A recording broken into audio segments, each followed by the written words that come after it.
Everybody, the cycling chef is back, and I've got another great Spanish fish recipe for you here today. It is sea bream, or you could use sea bass, and we're going to cook it on this bed of, all I have here are sliced up potatoes, onions. I've added some salt and pepper and lots of great olive oil. I actually use my lemon infused olive oil and then just some regular olive oil. Super simple. So just slice up those potatoes, as you can see I've done here. Lots of them. Slice up lots of onion, good douse of salt and pepper, good douse of olive oil.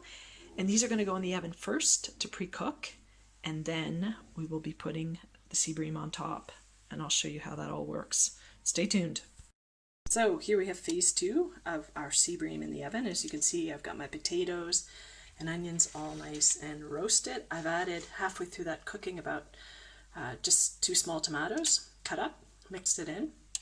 Now that's been going for just about an hour at a pretty slow oven, about 160 centigrade.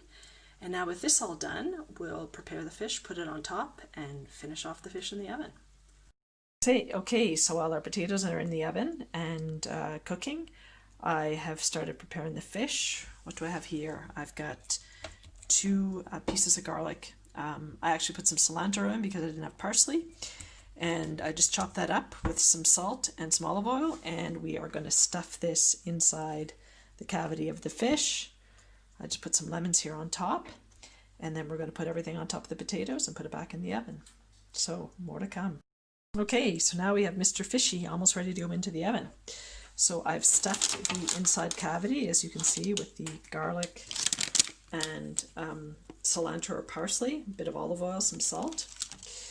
I'm going to put some more olive oil over top of everything, and also a bit of white wine that I have in here. Just splash everything. Those potatoes, this will give it lots of good flavor. And into the oven this goes for about 15-20 minutes, depending on the size of your sea bream. And so again, this is a really good recipe for white fish. If you don't have the entire fish, you could alternatively do a fillet on its back, and I'll give you an alternative recipe for that. So here we have our sea bream or sea bass al horno in the oven, and we're going to accompany this with some pimientos de padrón that are grilled, and we're going to have it with this wonderful white wine, which is from Martué in Rueda. But it is actually the part of Rueda, which is actually in the province of Segovia, and is a winery on our Segovia bike tour. Hope you enjoy.